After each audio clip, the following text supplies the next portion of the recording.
Welcome to another slow descent into sleep. Tonight's story opens on a pair of hands, rubbed raw with ash and smoke, searching for a cleanliness that water could never give.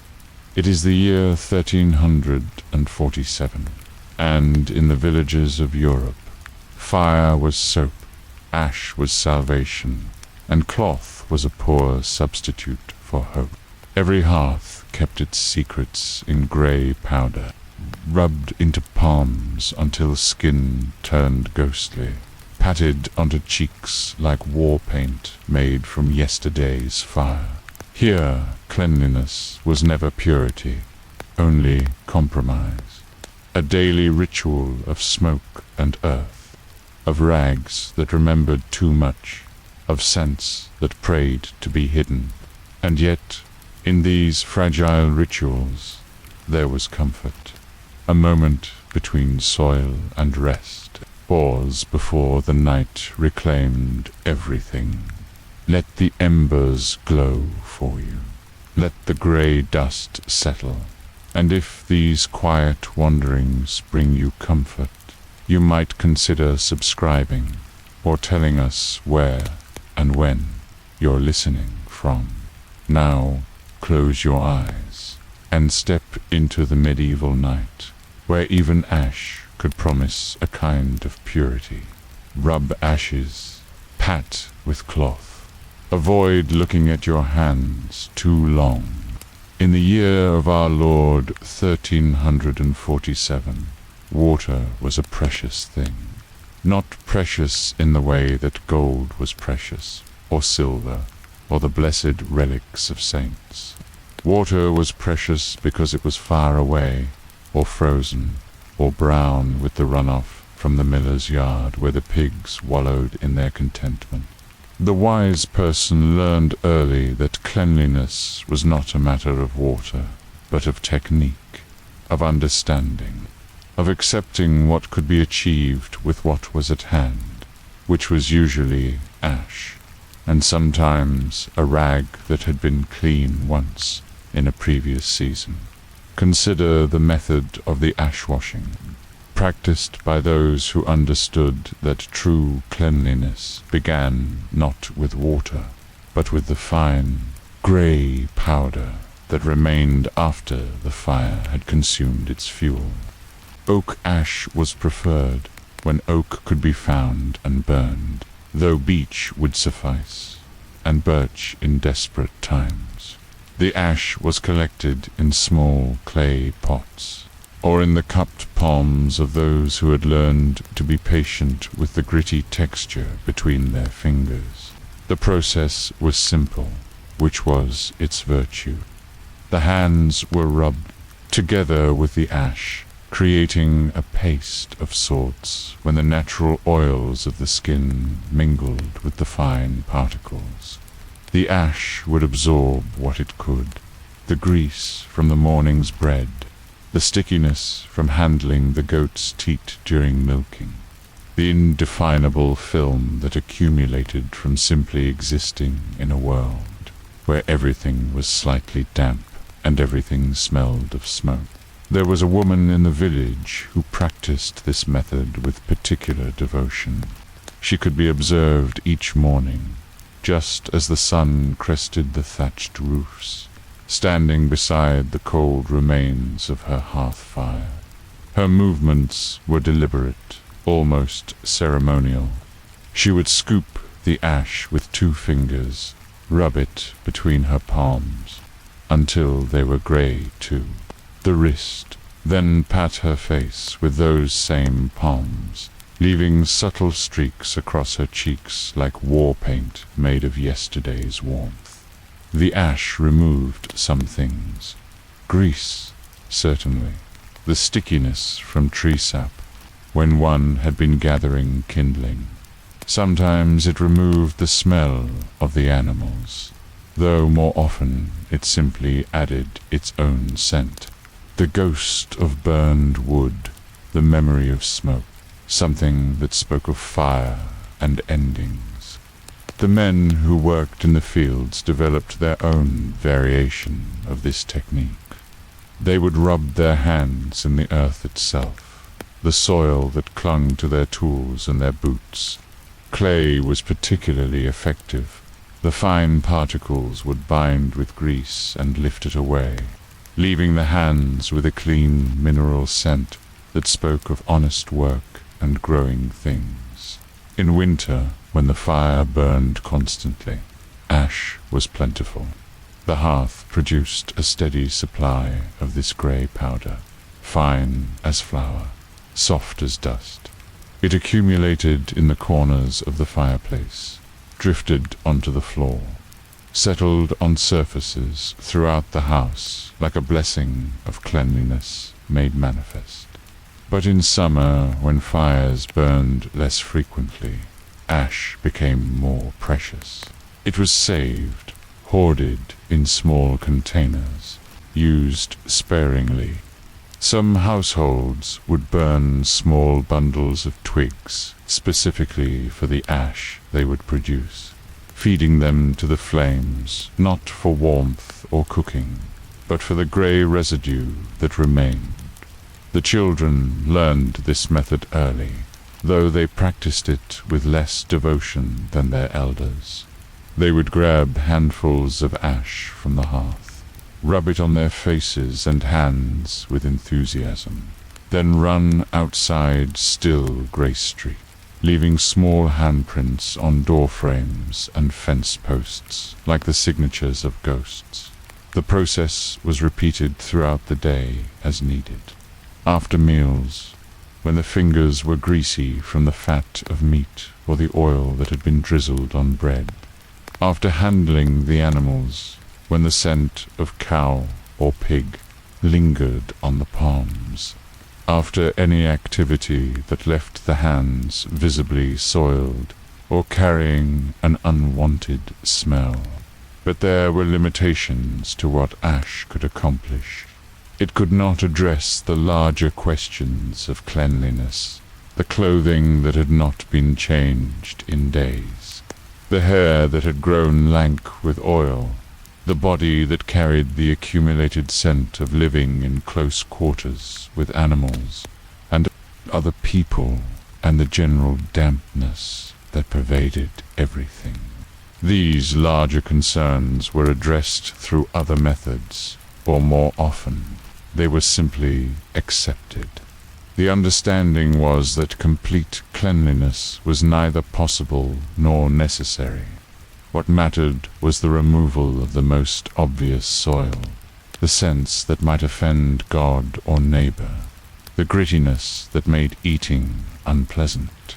The ash method was particularly popular among those who worked by their hands, the blacksmith whose fingers were perpetually stained with soot, the baker whose palms carried the residue of countless loaves, the woman who spent her days spinning wool and whose fingers grew rough from the constant contact with fiber. For these people, ash was salvation. It cut through the accumulated grime of honest work, provided a moment of cleanliness that made the evening meal more pleasant, allowed them to touch their faces or their children without transferring the day's labor to everything they encountered. The technique required no special tools, no rare ingredients, no knowledge passed down from scholars or physicians.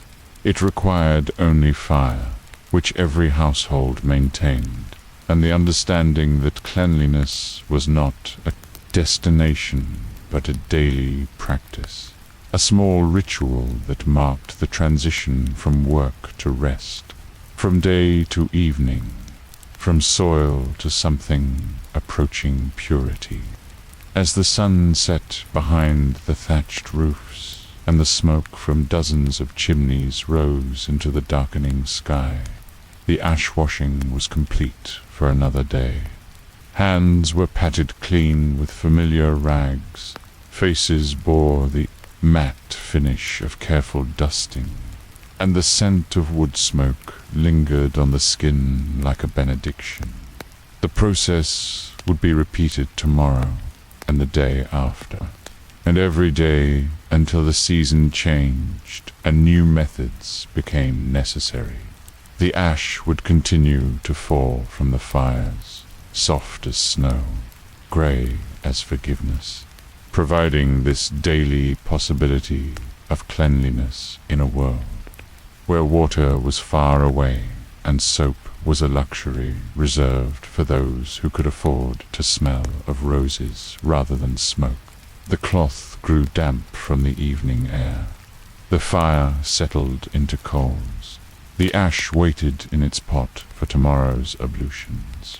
Sleep approached with the gentle insistence of routine, of daily tasks completed, of small victories achieved against the persistent presence of soil and scent, and the thousand small compromises that made life possible in a world where perfect cleanliness was a dream reserved for angels and the dead. Enter quickly, exit quietly, burn your clothes afterwards. The bathhouse stood at the edge of town like a guilty secret made of stone and timber. Its wooden sign, painted with a crude representation of a tub and hanging at an angle that suggested either poor craftsmanship or deliberate discretion, creaked in the wind with a sound that might have been either welcoming or warning. Those who approached the bathhouse did so with varying degrees of determination and shame. The wealthy merchant's wife who arrived in her covered cart, face hidden behind veils that suggested piety rather than modesty. The traveling monk who had developed an itch that ash and prayer could not address. Cleanliness might improve his prospects with a miller's daughter, though he suspected that his prospects were limited by factors more fundamental than the state of his skin. The reputation of bathhouses was a complex thing, woven from threads of necessity, suspicion, and the universal human understanding that anything which felt good was probably sinful. The Church regarded them with a wary tolerance, reserved for things that served practical purposes while potentially endangering souls. The townspeople used them when driven by desperation or special occasions, then spoke of them in whispers, as if the act of washing one's entire body at once was something that required confession. Inside the bathhouse was a landscape of steam and shadow, lit by oil. Lamps that cast flickering light on wooden tubs, arranged with the precision of a military formation. Each tub was large enough to accommodate a seated adult, though the water level was always somewhat disappointing, barely enough to cover the knees when one sat properly, hardly sufficient for the luxurious immersion that the imagination conjured when contemplating the word bath. The water itself was a matter of some concern. It was heated in large cauldrons over constantly burning fires, then carried by bucket to fill the tubs, a process that ensured it was never quite hot enough by the time it reached its destination. The same water served multiple bathers throughout the day, growing progressively more interesting in color and texture as it accumulated the contributions of those who had preceded one into its embrace. By midday, the water had achieved a color that could charitably be described as tea-colored, though it bore more resemblance to the runoff from the tanner's yard than to any beverage one might willingly consume. Small particles floated on its surface, fragments of soap, bits of herbs that had been added for their purported medicinal qualities, and other contributions that the wise bather did not examine too closely. The soap provided by the bathhouse was made from animal fat and ash, the same ingredients used in any kitchen for washing pots, though it was sometimes scented with herbs or flowers that gave it an aura of luxury. Rose petals were popular, though their perfume fought a losing battle against the underlying scent of rendered pig fat. Lavender was considered especially elegant, though it too struggled against the fundamental reality of soap made from whatever animal parts could not be used for food. The process of bathing was conducted with efficient discretion. Clothing was removed and hung on wooden pegs that had grown smooth from years of use. The body was lowered into water that was never quite the temperature one had hoped, for lukewarm at best, tepid more often, occasionally cold enough to inspire quick prayers for warmth in both this world and the next. Scrubbing was accomplished with brushes made from bundled twigs or rough cloths that had been dedicated to this purpose.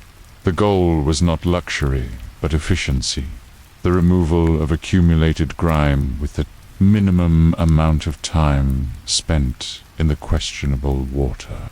Most bathers developed a technique of systematic washing, addressing each part of the body with brisk determination before moving on to the next, like soldiers completing an unpleasant but necessary duty. There was a woman who visited the bathhouse every month, always on the feast day of St. Agnes, always carrying her own soap wrapped in a square of clean linen. She would arrive precisely when the morning bells finished ringing, nod to the attendant with the gravity of someone conducting important business, and proceed to her ablutions with the methodical intensity of someone following a sacred ritual. Her technique was admirable in its thoroughness. She began with her feet, in the addressing each part of her body with equal attention. She brought her own brush, made from bundled birch twigs, that she replaced monthly, and her own oil, scented with mint, that she applied after the washing was complete. The entire process took exactly 1 hour, timed by her whispered recitation of familiar prayers. She emerged from the tub looking the refreshed way that suggested she had completed not just a physical cleansing, but a spiritual one, as if the removal of bodily soil had somehow polished her soul as well. But for every dedicated bather, like the feast day woman, there were dozens who approached the bathhouse with less noble intentions. Building's reputation was compromised by its association with activities had little to do with cleanliness and much to do with the sorts of commerce that flourished in dim corners and steamy rooms where people removed their clothing with purposes other than hygiene in mind. Attendants who worked in the bathhouse were invariably women of uncertain virtue and definite practicality. They heated the water provided, the soap, and offered additional services that were not explicitly mentioned in any official capacity, but were understood by all concerned parties. These services commanded higher fees than simple bathing and were conducted with the same efficient discretion that characterized all bathhouse activities. The Church's objection to bathhouses was based partly on theological grounds and partly on practical observation. The theological concern was that excessive attention to bodily cleanliness suggested an unhealthy preoccupation with physical rather than spiritual matters. The practical concern was that bathhouses seemed to inspire behavior that officially condemned and unofficially tolerated as long as they remained discreet. Local authorities regarded bathhouses with the ambivalence reserved for institutions that served obvious practical purposes while creating obvious social problems. They were taxed heavily, regulated extensively, and subjected to periodic raids that were conducted with enough advance warning to allow the operators to temporarily modify their services to focus exclusively on soap and water. The building itself bore the marks of these compromises. The front room, where legitimate bathing occurred, was fitted with proper wooden tubs and furnished with benches for sitting. While one waited for an available tub, the back rooms were more simply furnished, but served purposes that required privacy rather than elaborate equipment.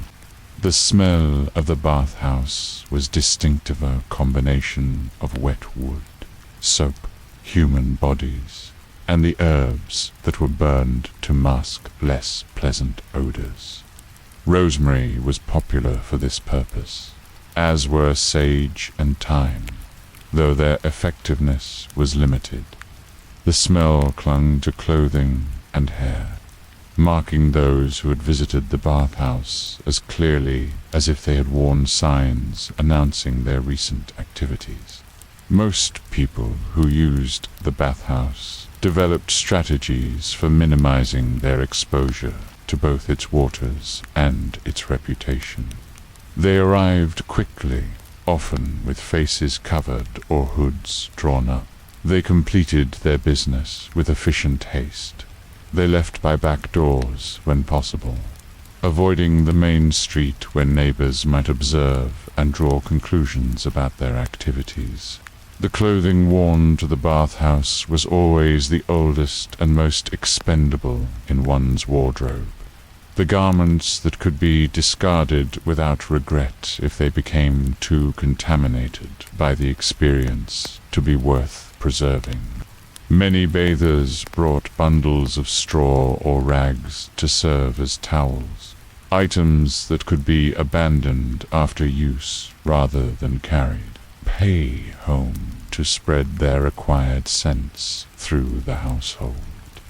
The water temperature remained a constant disappointment, despite the impressive fires that burned constantly beneath the cauldrons. Despite the network of wooden pipes that carried heated water to the individual tubs, the bath was never quite warm enough. The first shock of entry was always unpleasant, requiring a moment of adjustment as the body accepted water that felt barely warmer than the air. But gradually, as one settled into the routine of scrubbing, the water would seem to grow more acceptable. Not warm, certainly not hot, but tolerable. The soap would create a thin lather that bore only superficial resemblance to the rich foam one imagined. When contemplating the concept of bathing, the brush or cloth would remove layers of soil that had accumulated over weeks of ash washing and general neglect. The sensation of cleanliness, when it came, was remarkable. Not the partial cleanliness achieved through spot washing with ash and cloth, but the comprehensive removal of accumulated grime from the entire body at once. Skin that had grown accustomed to a layer of oil and soil would suddenly feel exposed, almost raw, sensitized to every breath of air. Hair, when washed completely, would transform from its familiar lank heaviness to something lighter, more mobile. Though it would never achieve the cleanliness possible with modern soaps and unlimited hot water, medieval hair, even when freshly washed, retained a certain substantial quality, a weight and texture that spoke of diets rich in animal fat and lives lived in close proximity to smoke and animals. The exit from the bathhouse was always hasty. The clean feeling was accompanied by a vulnerability that made exposure to the outside world uncomfortable. The freshly washed skin would immediately begin to attract dust and smoke, starting the process of accumulation that would eventually drive one back to the ash and cloth and the monthly consideration of whether another visit to the bathhouse might be justified. The clothing, when resumed, would feel impossibly grimy against the temporarily clean skin. Garments that had seemed adequate before the bath would now feel like wearing dirt, their accumulated oils and odors suddenly obvious in contrast to the brief cleanliness that had been achieved. Most people dealt with this contrast by developing selective awareness, focusing on the immediate pleasure of cleanliness, while accepting that it would be temporary. The alternative, acknowledging the full extent of daily uncleanliness, was too depressing to contemplate for long. As evening approached and the bathhouse prepared to close, the day's water would be emptied from the tubs with ceremony, appropriate to the disposal of something that had served its purpose but could not be preserved. The wooden tubs would be scrubbed with sand and fresh water, then allowed to dry overnight, ready for tomorrow's succession of bathers and their accumulated soil. The fires would be banked, but never completely extinguished, ensuring that tomorrow's water would heat more quickly than if the process began. Palm cold ashes. The attendants would sweep the floors, straighten the benches, and prepare the building for tomorrow's repetition of the same ancient ritual of temporary cleanliness, purchased with coin and compromised reputation. The streets around the bathhouse would grow quiet as the day's customers departed, hurrying home with their damp hair and their newly sensitive skin, foul their clothing that would soon carry the distinctive scent that marked them as people who had chosen cleanliness over discretion, if only for an hour. The building settled into evening silence, its reputation intact, its purpose served, its contribution to public health and private vice continuing its ancient partnership. Tomorrow would bring new water, new bathers, new compromises between cleanliness and respectability. The steam condensed on the windows, the oil lamps flickered lower, the scent of herbs and soap and human effort lingered in the cooling air.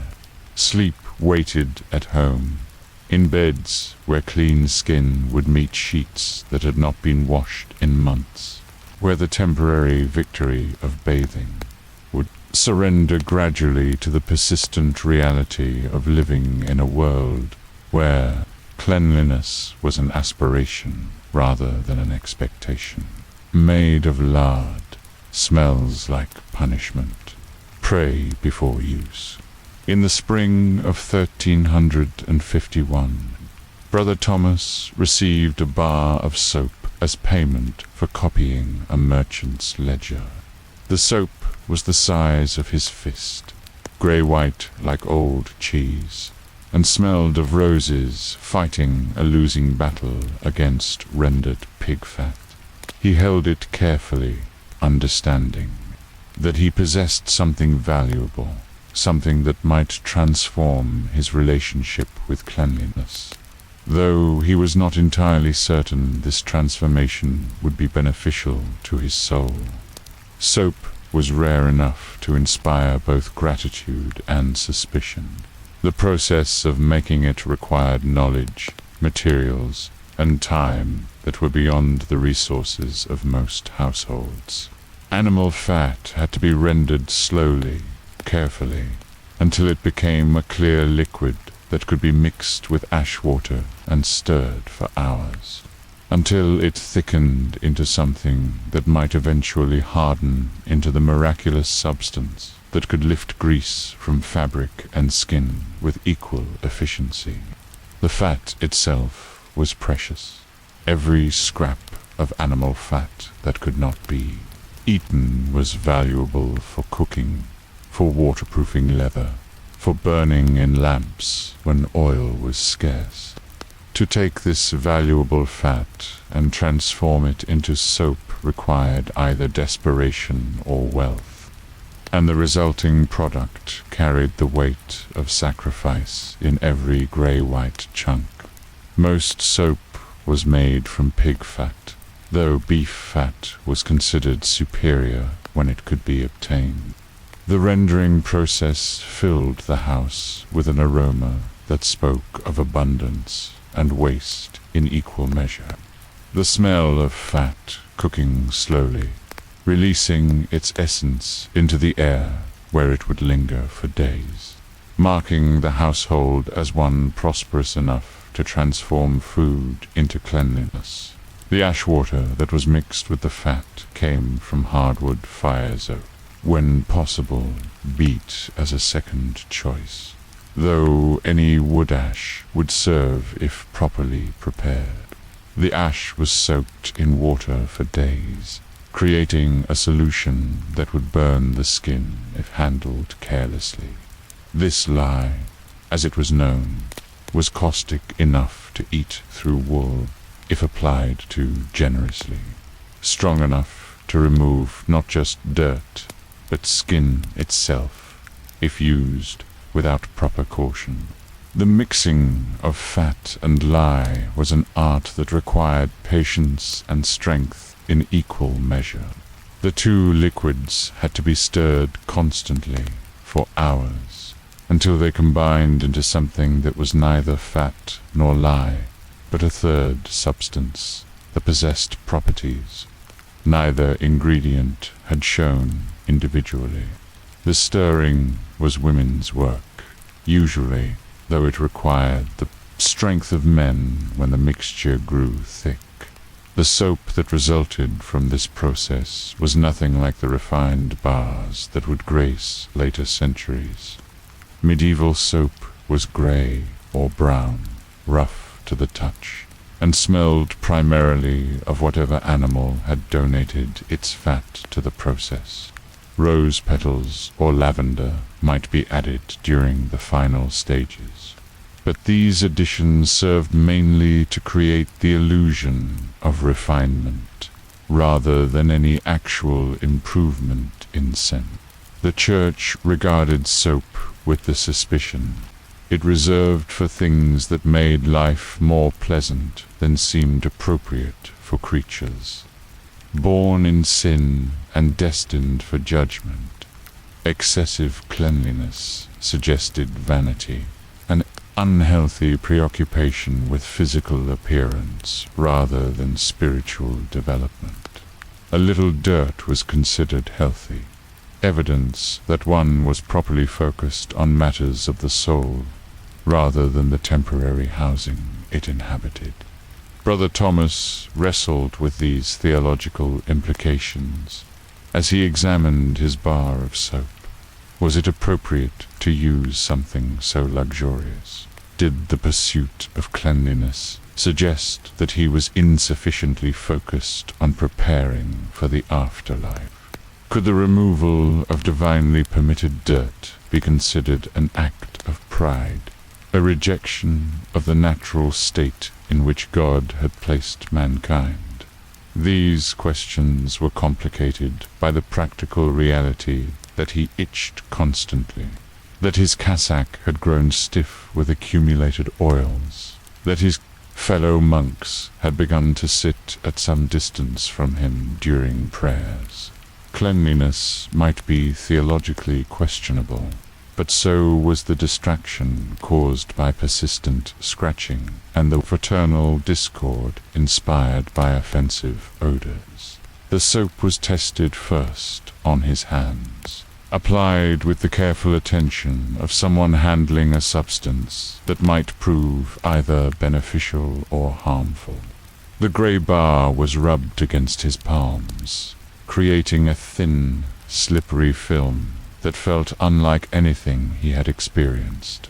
When water was added, the film transformed into something that might generously be called lather, though it bore little resemblance to the rich foam that modern users of soap have come to expect. The sensation was remarkable. The accumulated grease and soil that had seemed permanently attached to his skin began to lift away, leaving his hands feeling strangely naked, almost raw in their cleanliness. The scent was complex roses struggling against pig fat, ash fighting with lavender. The whole combination underlaid with something that spoke of sacrifice and transformation.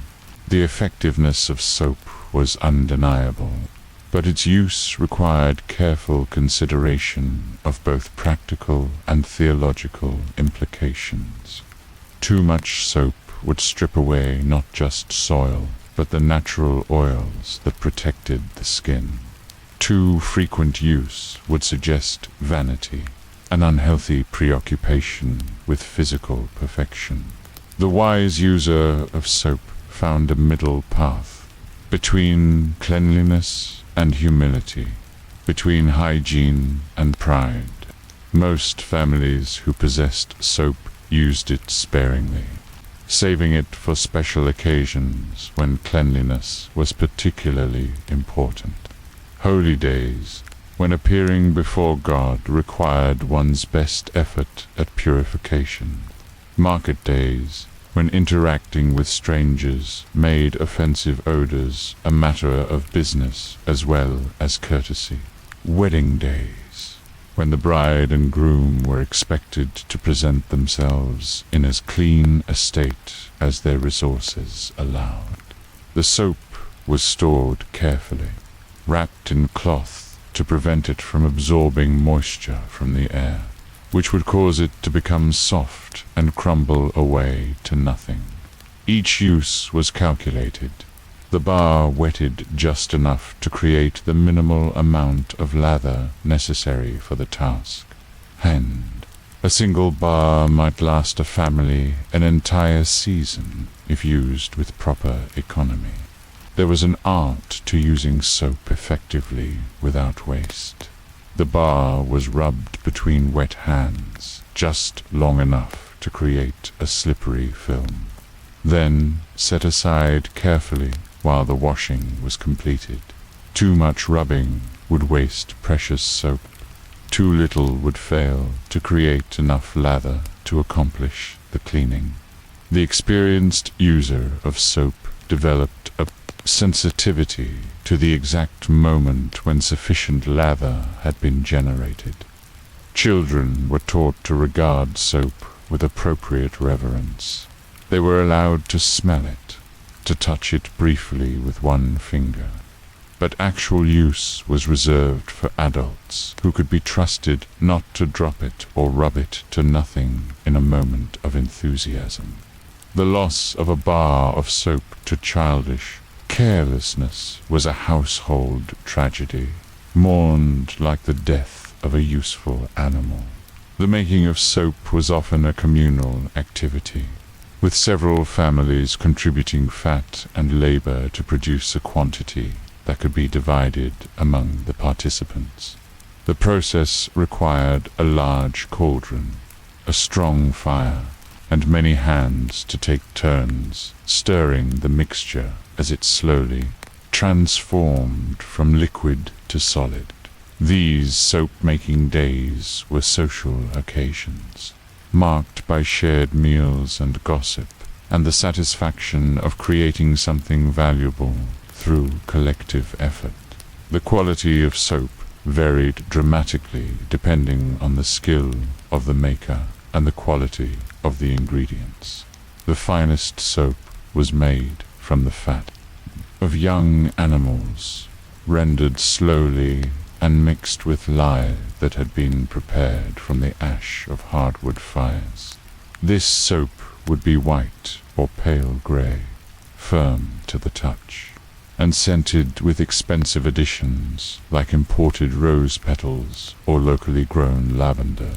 The poorest soap was made from whatever fat could be scraped together, the remnants of cooking fires, the rendered fat from animals that had died of disease, the accumulated drippings from months of meals. This soap would be brown or grey-black, soft enough to dent with a fingernail, and smelled primarily of whatever unfortunate creatures had contributed to its creation. Between these extremes lay the soap that most people used when they used soap at all grey-white bars that smelled of pig fat and hope, effective enough to remove visible soil, but rough enough to remind the user that cleanliness came at a cost in both money and comfort. The medieval period. Some church authorities argued that cleanliness was next to godliness, that presenting oneself before the divine in a clean state showed proper respect. Others maintained that excessive attention to physical cleanliness suggested vanity and pride, that a truly spiritual person would be indifferent to the state of their physical body. Brother Thomas ultimately resolved this theological dilemma through practical compromise. He used his soap, but sparingly. He prayed before each use, asking forgiveness for any vanity his cleanliness might represent. He shared his soap with fellow monks who were particularly afflicted with odors or skin conditions, treating it as medicine rather than luxury. The soap lasted him nearly 6 months, used judiciously for washing his hands, before handling sacred texts, and his face on holy days. Each use was preceded by prayer and followed by gratitude for the temporary cleanliness it provided. When it was finally exhausted, worn down to a sliver too small to handle effectively, he wrapped the remains in cloth and saved them to be mixed with the next batch of soap he might acquire. Scent of roses and pig fat lingered in his memory long after the soap was gone, a reminder that cleanliness was possible, if not entirely respectable. His hands remembered the feeling of true cleanliness, the sensation of skin that had been stripped of its accumulated oils and grime. His conscience wrestled with the memory of vanity, the brief period when he had taken pleasure in his own cleanliness, rather than focusing properly on spiritual matters.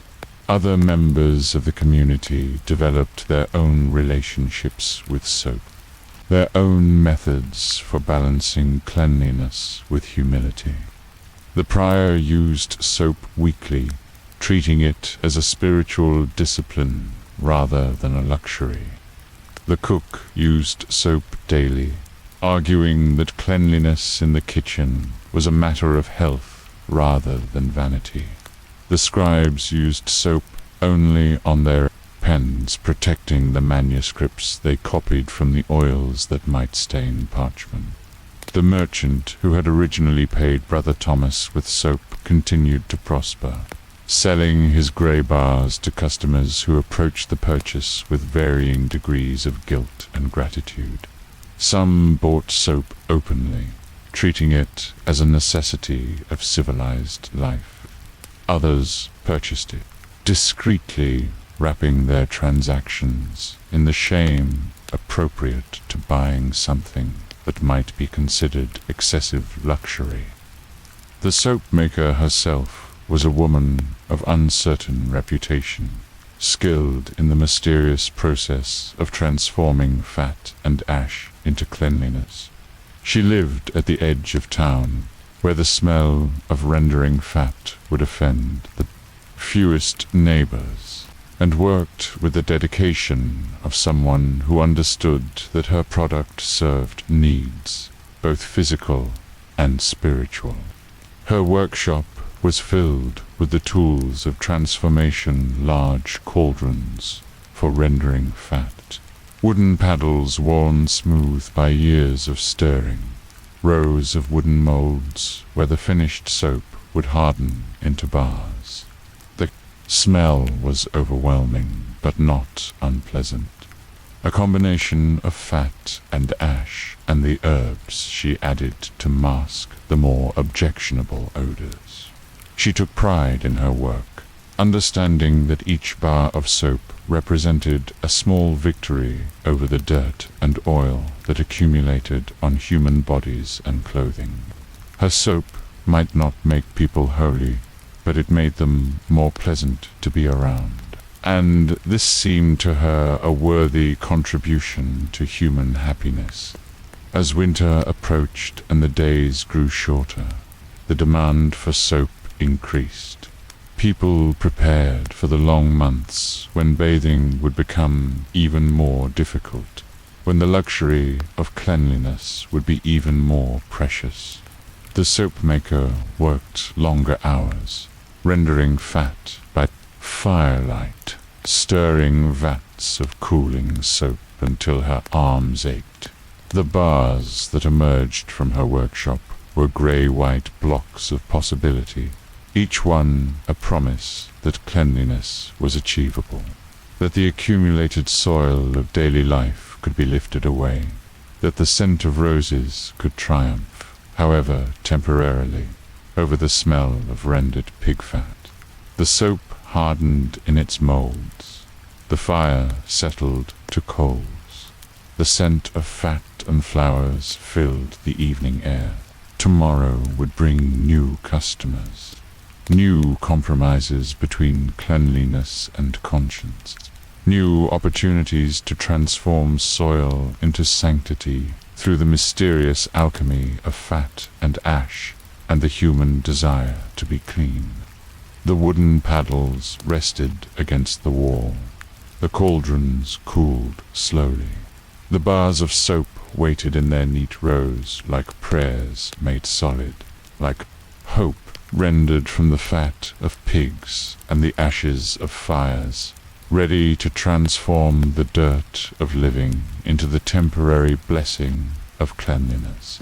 Sleep came slowly, perfumed with roses and pig fat, accompanied by the satisfaction of work completed and the knowledge that tomorrow would bring new soil, new compromises, new opportunities to purchase cleanliness, one grey bar at a time. The only time you're truly clean is after you're gone. The washing of the dead was women's work, performed with a thoroughness that the living never achieved. In the chamber where Goodwife Margaret lay still and silent, her body received the kind of attention to cleanliness that would have seemed excessive, perhaps even sinful, had she been alive to experience it. The women who gathered for this final ablution brought with them the finest soap available, water heated to the perfect temperature, cloths that had been saved for this purpose, soft linen that had never been used for any mundane task, white as snow, clean as prayer. They worked with reverent efficiency, understanding that this would be the only time in Goodwife Margaret's existence when every inch of her body would be truly, completely clean. Death had a way of clarifying priorities that life kept muddy. The theological concerns about excessive cleanliness vanished when applied to corpses. The Church not only permitted but encouraged the thorough washing of the dead, understanding that the body would be presented to God and should be as perfect as human effort could make it. What would have been vanity in life became piety in death. The process began with the removal of clothing that had been worn for weeks. garments stiff with accumulated oils and the particular scents that marked a life lived in close quarters with animals and cooking, fires, and other people. These clothes would be burned or buried, to contaminated by death, to serve any useful purpose among the living. The naked body, revealed for the first time in months or years, showed the true extent of medieval cleanliness. Goodwife Margaret's skin was grey-white beneath the accumulated grime, marked by the permanent lines where dirt had settled into creases, and stayed despite decades of spot washing with ash and cloth. Her fingernails were black crescents of soil that had become part of her hands, as permanent as scars. Her hair was matted with oils that had built up over years of minimal washing, streaked with grey, but impossible to judge for colour beneath the accumulated residue of daily life. The washing began with warm water and the finest soap, applied with cloths that would never be used for any other purpose. Each part of the body received individual attention, fingers scrubbed until the nails showed white, hair washed repeatedly until water ran clean, skin rubbed until it achieved a pallor that suggested actual cleanliness, rather than the modified grime that passed for cleanliness among the living. The women worked in silence, understanding that they were performing a service that was both practical and spiritual. This was not merely washing, but preparation. The transformation of a human body from its natural state of accumulated soil to something that could appear before the divine, without shame. The soap they used so generously would have lasted a living person months. The water they changed repeatedly would have served a household for days. As the washing progressed, Goodwife Margaret's true skin emerged like a revelation. Beneath the layers of grime lay flesh that was surprisingly white, marked by the small scars and calluses that recorded a lifetime of work, but clean in a way that her living body had never been. Her hands, when finally free of their accumulated soil, looked like the hands of a different person, pale, refined, almost aristocratic in their cleanliness. The hair required special attention, washed repeatedly until the water began to run clear instead of the brown that had characterized the first several rinses. What emerged was hair that was more grey than black, fine and soft when clean, bearing no resemblance to the coarse, oily mass that had covered her head during life. The women combed it carefully, working out tangles that had been building for months, until it lay smooth and shining around her face. The transformation was remarkable enough to inspire quiet commentary. Among the women who performed this service, "She looks younger," one would whisper to another, "cleaner than she ever was in life." This was not criticism, but simple observation. Death had achieved what life had made impossible. The complete removal of accumulated soil from every surface of the human body.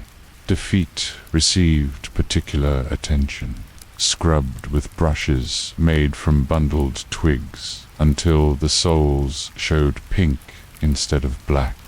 The toenails were cleaned and trimmed, revealing pale crescents that had been hidden for years beneath accumulated dirt. Even the spaces between the toes, neglected throughout life, were cleaned with careful attention, ensuring that no trace of earthly soil would accompany the soul on its journey. Thorough cleanliness was possible only because the body no longer generated the oils and perspiration that had made lifelong cleanliness impossible. The skin, once washed, would remain clean. The hair, once combed, would stay neat. The fingernails, once scrubbed, would not grow black again with tomorrow's work. Death had solved the fundamental problem of medieval hygiene by eliminating the source of soil at its origin. Women who performed this final washing understood the irony of their work. They spent hours achieving a level of cleanliness that would have been impossible to maintain for even a single day of living. They used quantities of soap and water that would have seemed wasteful if applied to a breathing body. They achieved perfection that was possible only because it would never again be tested by the mundane requirements of existence. There was a man in the village who had dedicated his life to unusual cleanliness, washing his hands daily and changing his shirt weekly, scrubbing his face with ash every morning and combing his hair with unusual frequency. His neighbors regarded him with suspicion, understanding that such attention to physical appearance suggested this unusually clean. The women who came to wash him found little work to do. The approval, but even this unusually clean man was transformed by the thoroughness of death washing. Every crease was explored and cleaned. Every surface, the fingernails, though cleaner than most, were still scrubbed until they showed white. His hair, though combed daily in life, was washed repeatedly until it achieved the kind of cleanliness that life had made impossible to maintain. The process of washing the dead served purposes beyond mere cleanliness. It was the final act of care that the living could provide, a demonstration of love and respect that took the form of perfect hygiene. The thorough removal of earthly soil was both practical preparation for burial and spiritual preparation for judgment, ensuring that the body would appear before God as clean as human effort could make it. The soap used for washing the dead was often specially prepared, made from the finest ingredients available, and scented with herbs that were thought to be pleasing to divine senses. Rose petals were popular, as were lavender and mint, though the underlying scent of rendered fat remained detectable beneath these additions. The cost of such soap was considered appropriate for this final service. Prayer, an investment in the soul's comfort as it prepared to leave the body behind. Water used for washing the dead was changed repeatedly throughout the process, ensuring that each part of the body was cleaned with fresh water rather than water contaminated by previous washing. This lavish use of water would have seemed wasteful if applied to the living, but death justified extravagance, understanding that this would be the last opportunity to achieve perfect cleanliness. The cloths used for washing the dead were often new, purchased specifically for this purpose, white linen that had never been used for any mundane task. These cloths would absorb the final soil of earthly existence, becoming contaminated in service of achieving perfect cleanliness. After use, they were burned or buried, too sacred for ordinary use, but too soiled for preservation. The women who performed this service developed techniques passed down from mother to daughter, methods for achieving the most thorough cleanliness possible. They knew which soaps were most effective, which brushes could remove the most stubborn soil. which oils would make the hair shine without adding unwanted scent. Their expertise was applied only to the dead skills that were useless for the living, but essential for this final transformation. As the washing neared completion, Goodwife Margaret's body achieved a cleanliness that was almost ethereal in its perfection. Every visible surface was white, every crease explored and cleaned, every nail scrubbed until it showed pink beneath white crescents. Her skin had the pallor of marble, put unmarked by the soil that had characterized her living body. Her hair lay in neat waves around her face, gray-white and clean as fresh snow.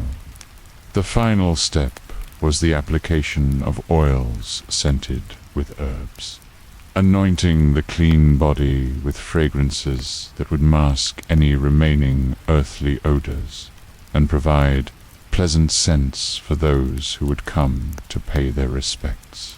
These oils were rubbed into skin that was finally capable of absorbing them properly, no longer protected by the layer of accumulated grime that had characterized life. The transformation complete, Goodwife Margaret's body was dressed in clean clothes that had been saved for this purpose-white linen that had never been worn, garments that were purchased specifically for burial, and Temmen would never know the contamination of daily life.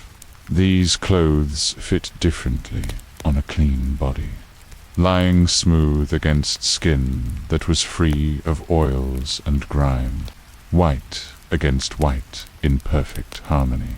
The women stepped back to observe their work, satisfied that they had achieved the kind of cleanliness that life had made impossible. Every trace of earthly soil had been removed, every surface cleaned, until it showed the pale perfection that marked complete hygiene.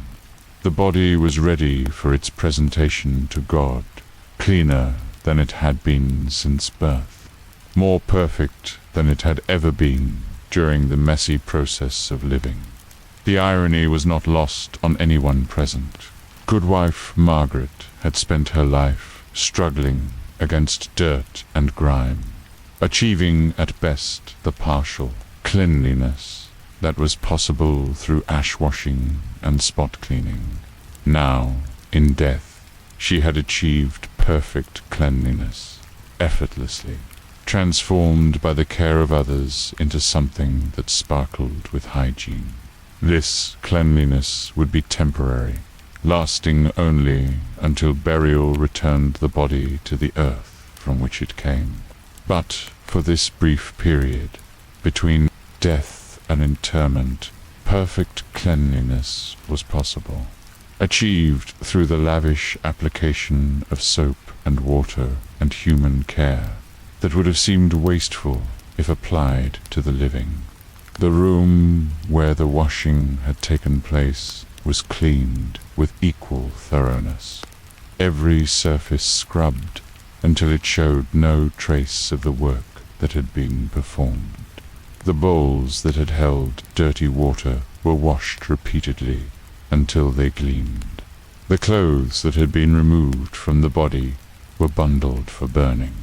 Even the floor was scrubbed, ensuring that no trace of earthly soil would remain in the space where perfect cleanliness had been achieved.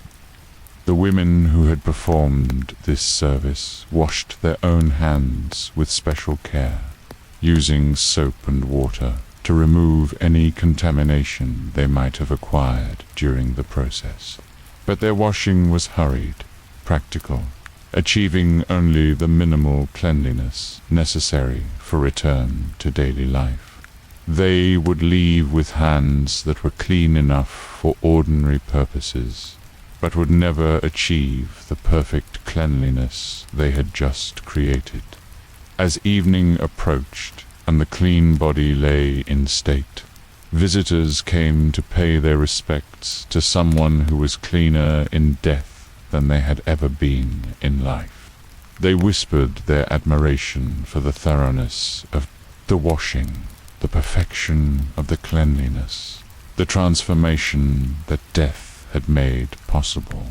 Children were brought to see this example of perfect cleanliness, understanding that this was what human bodies looked like when completely clean, a state they would never achieve in life, but might aspire to in death. The clean corpse became a teaching tool, demonstrating possibilities that life made impossible to maintain. The candles flickered around the clean body, their light reflecting off skin that was white as marble, hair that shone with cleanliness, nails that showed pink and white in perfect crescents. The scent of herbs and oils filled the air, masking the absence of the familiar odors that had characterized the living person.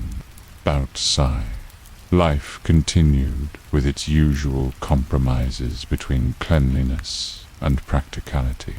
People washed their hands with ash, scrubbed their faces with rough cloths, accepted the accumulated grime that marked them as living beings engaged with the messy business of existence. But inside this room, perfect cleanliness reigned, achieved at last through the intervention of death. The night settled around the village, bringing rest to those who would wake tomorrow to continue their daily battles against dirt and grime. But in this room, the battle was over, won at last through the simple expedient of no longer being alive to fight it.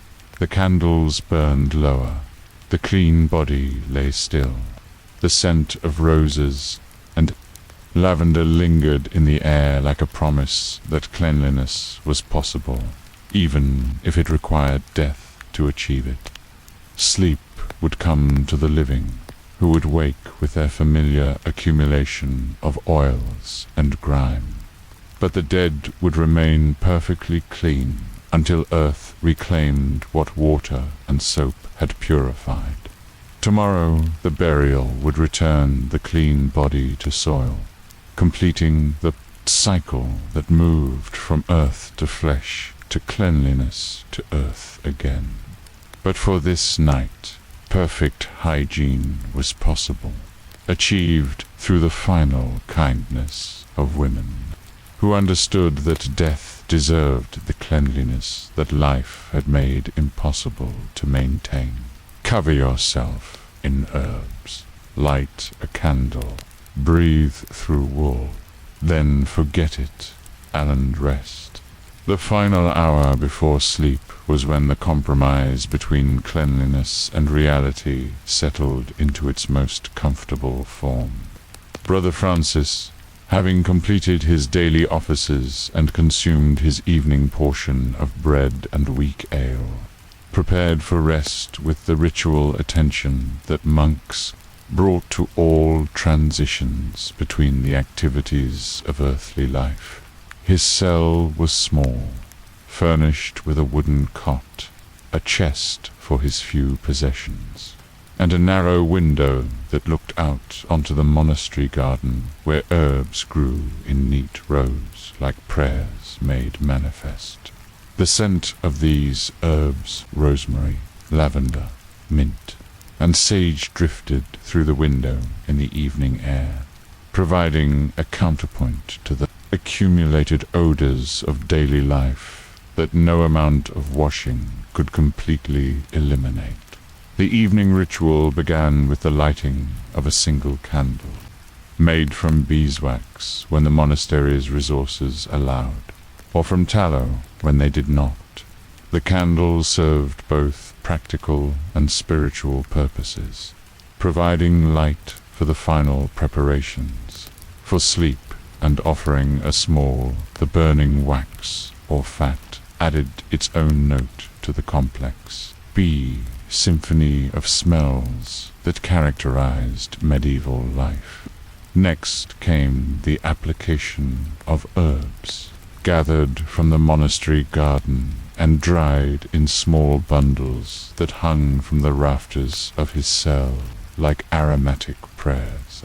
These herbs were not applied to the body directly, which would have seemed excessive and possibly vain, but were arranged around sleeping space in ways that would provide pleasant scents throughout the night. Lavender was placed beneath the pillow, where its scent would mingle with sleep and perhaps influence dreams toward more peaceful territory. Mint was scattered near the window, where night breezes would carry its sharp cleanness into the cell. Rosemary was tucked into the corners of the room, providing a woody, resinous scent that was thought to improve the quality of air and possibly ward off the various ailments that night air was suspected of carrying. The herbs served multiple purposes beyond their pleasant scents. They were believed to have medicinal properties, improving the quality of sleep and protecting against the various humors that might disturb rest. They provided a natural alternative to washing, masking the accumulated odors, toe of daily life with more pleasant fragrances. Most importantly, they offered a way to make the sleeping environment more acceptable, without requiring the kind of extensive cleansing that would have seemed inappropriate for daily practice.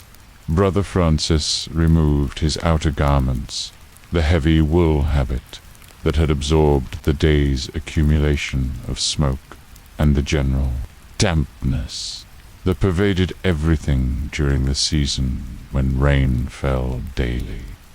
These clothes were hung on wooden pegs, where night air would provide what cleansing it could, though morning would find them little changed from their evening condition. The linen shirt that remained was changed weekly on the day designated for laundry, though it too carried the accumulated oils and scents of its wearer. Clean linen was a luxury reserved for special occasions or the aftermath of illness, when cleanliness was deemed medically necessary rather than merely desirable.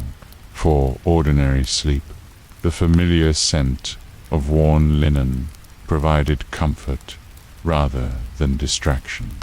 The preparation for sleep included a brief washing of hands and face with water from a ceramic basin that served this purpose daily.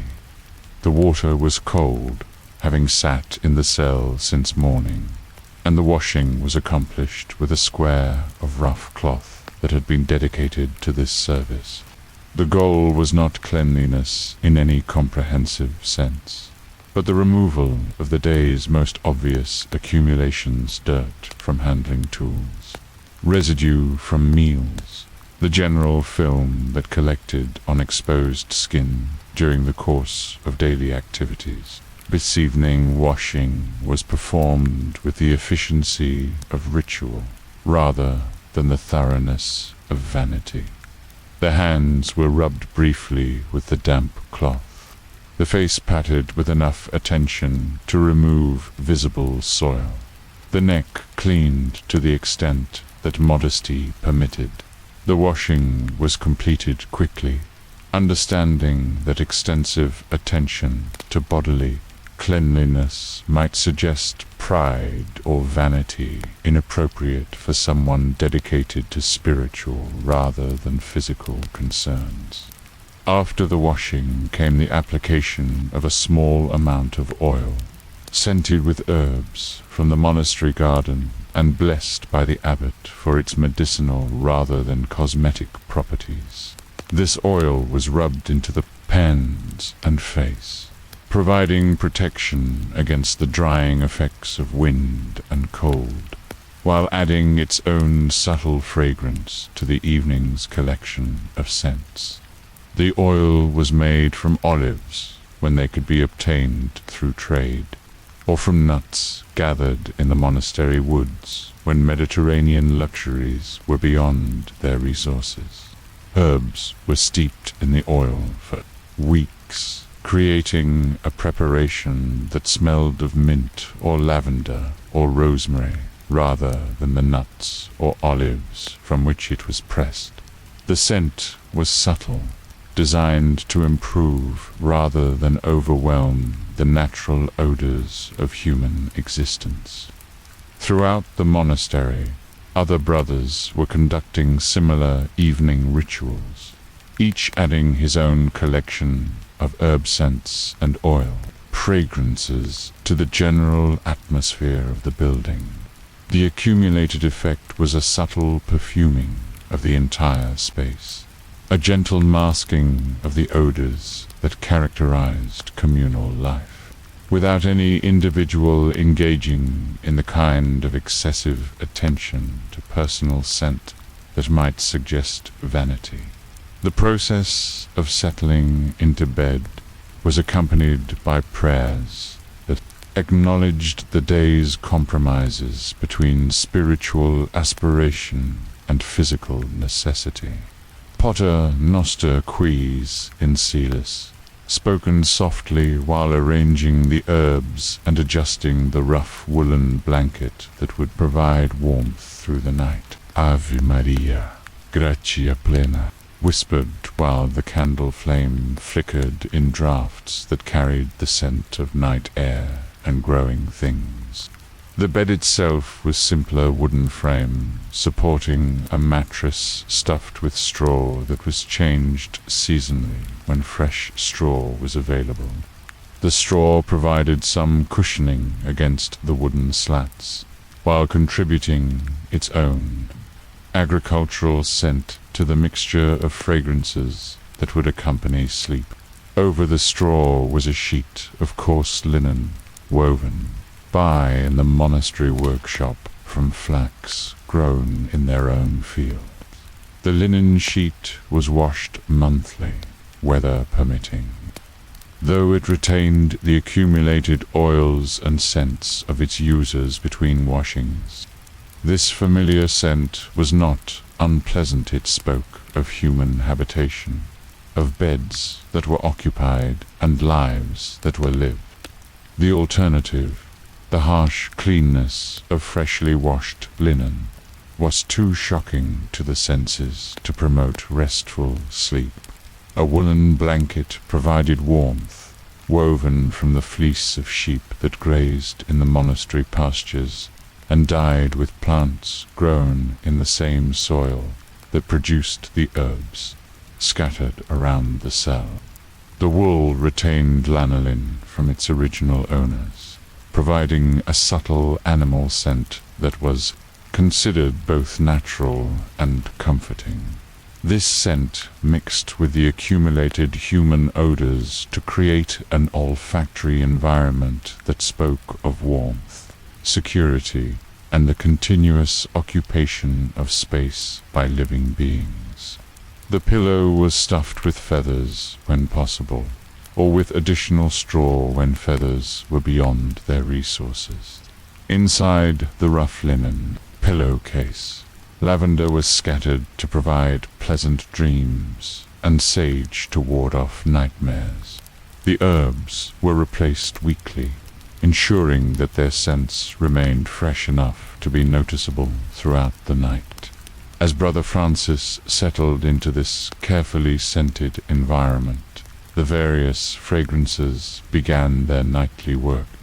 The lavender beneath his pillow released its scent with each movement of his head, providing a floral counterpoint to the more earthy smells of straw and wool and human occupation.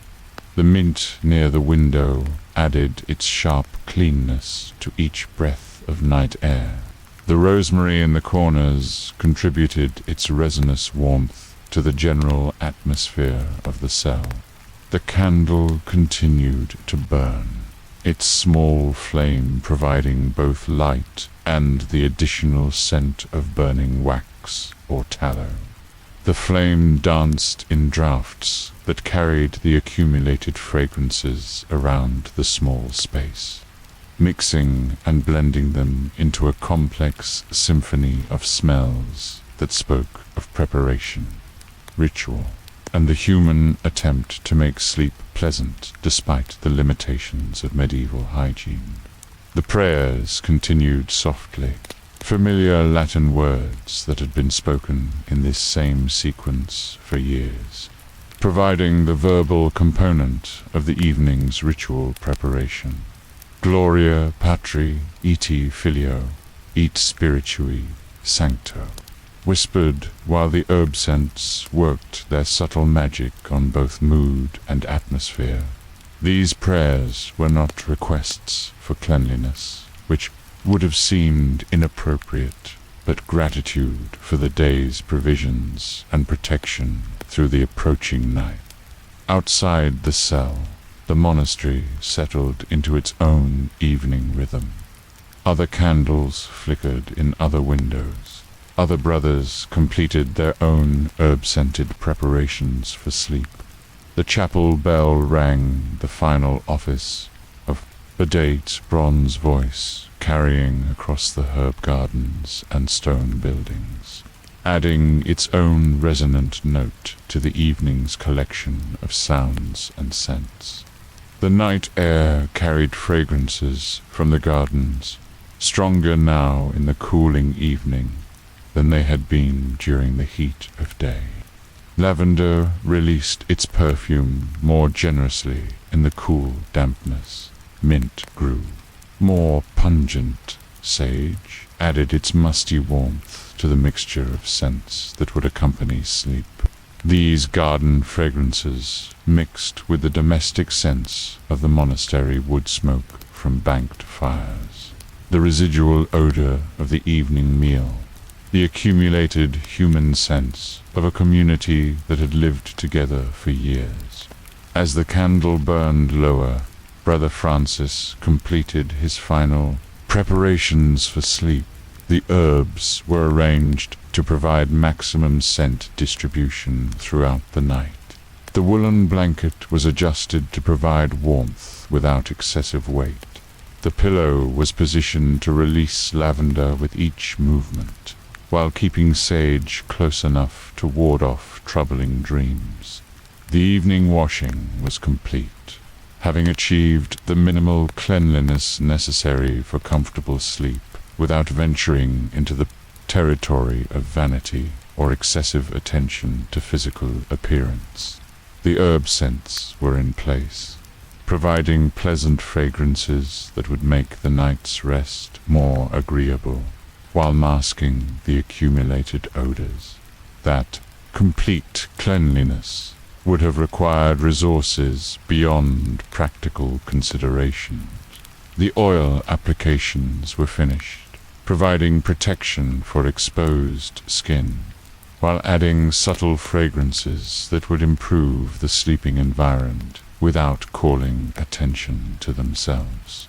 The prayers were complete, having acknowledged the day's efforts and requested protection through the approaching night without making inappropriate requests for luxuries like comprehensive cleanliness. The accumulated effect was an environment that was acceptable to both human senses and divine judgment, clean enough to avoid offense, fragrant enough to provide pleasure, humble enough to avoid the sin of vanity. This was the medieval compromise in its most comfortable form, pre-achieving the maximum pleasant result with available resources, while maintaining appropriate spiritual priorities. The candle flame began to gutter as the wax or tallow was consumed, providing a natural signal that the time for sleep had arrived. The various herb scents continued their work, creating an atmosphere that would accompany dreams and provide pleasant breathing throughout the night. The familiar odors of wool and linen and human occupation blended with the more exotic fragrances of garden herbs, creating a symphony of smells that spoke of home, safety, and the careful balance between spiritual aspiration and physical comfort. Brother Francis blew out the candle, leaving the cell lit only by moonlight filtering through the narrow window, and the subtle glow that seemed to emanate from the herb-scented air itself. The darkness brought its own comfort, hiding whatever visual evidence of uncleanliness might have remained after the evening's abbreviated washing, while allowing the various fragrances to work their magic without distraction. Sleep approached with a gentle inevitability of familiar ritual completed, of compromise achieved between the ideal and the possible, of human needs met within the constraints of available resources and spiritual appropriateness. The herbs would continue their work throughout the night, providing pleasant dreams and comfortable breathing, while masking the accumulated realities of living in a world where complete cleanliness was neither possible nor entirely appropriate. The wool blanket settled around Brother Francis with the familiar weight of countless previous nights, carrying its own subtle sense of lanolin and human occupation. The linen sheet provided its familiar texture and aroma, speaking of repeated use and careful maintenance rather than harsh cleanness. The straw mattress rustled quietly with each movement, adding its agricultural fragrance to the mixture that would accompany sleep. In the growing darkness, the various scents began to blend into a unified whole, lavender and mint and rosemary mixing with wool and linen, and the subtle human odors that marked this space as occupied and lived in. The effect was neither perfectly clean nor unpleasantly dirty, but something that spoke of careful compromise, of doing the best possible with available resources, of achieving acceptability rather than perfection. The breathing grew deeper and more regular as sleep approached, each breath drawing in the carefully crafted mixture of fragrances that made this small cell a pleasant place to spend the night. The herbs worked their subtle magic, promoting restful sleep while masking the accumulated odors of daily life. The familiar sense of home and occupation provided comfort and security, marking this space as safe and known. The monastery settled into its nightly quiet, each cell containing its own carefully balanced mixture of cleanliness and compromise. Each brother surrounded by his own collection of herb scents and familiar odors. The accumulated effect was a community that was acceptable to both human senses and divine judgment, clean enough to avoid offense while humble enough to avoid vanity. The night air moved gently through the narrow windows, carrying garden fragrances into the sleeping cells and mixing them with the domestic scents of human habitation. The effect was a gentle perfuming of sleep, a nightly renewal of the compromise between the ideal and the possible, between spiritual aspiration and physical limitation. Sleep came at last, accompanied by the soft symphony of carefully chosen scent herbs and oils, and the familiar odors of wool and linen and human occupation. The breathing grew quiet and deep, drawing in this mixture of fragrances throughout the night, creating dreams that were influenced by lavender and mint, while remaining grounded in the earthier scents that spoke of real life lived in real bodies in a real world where perfect cleanliness was reserved for angels and the dead. The candle wax cooled in its holder. The herbs released their fragrances steadily throughout the dark hours. The familiar scents of human occupation continued their work, providing comfort and security, while the garden fragrances added their own notes of beauty and grace. The night passed peacefully, scented with the medieval compromise between aspiration and reality, between cleanliness and acceptance, between the desire for perfection and the wisdom to rest content with what was possible. Morning would come eventually, bringing new accumulations of soil and scent, new compromises between the ideal and the practical, new opportunities to balance cleanliness with humility. But for now, sleep reigned, perfumed with herbs and oils and the gentle acceptance of human limitation, peaceful in its resignation to the impossibility of perfect cleanliness and the possibility of acceptable rest. The herbs worked through the darkness. The familiar scents provided comfort. The breathing continued deep and regular, drawing life from air that was fragrant with compromise and sweet with the acceptance of what could be achieved within the constraints of medieval life, medieval resources, medieval understanding of the balance between body and soul, cleanliness and humility, aspiration and rest. Amen.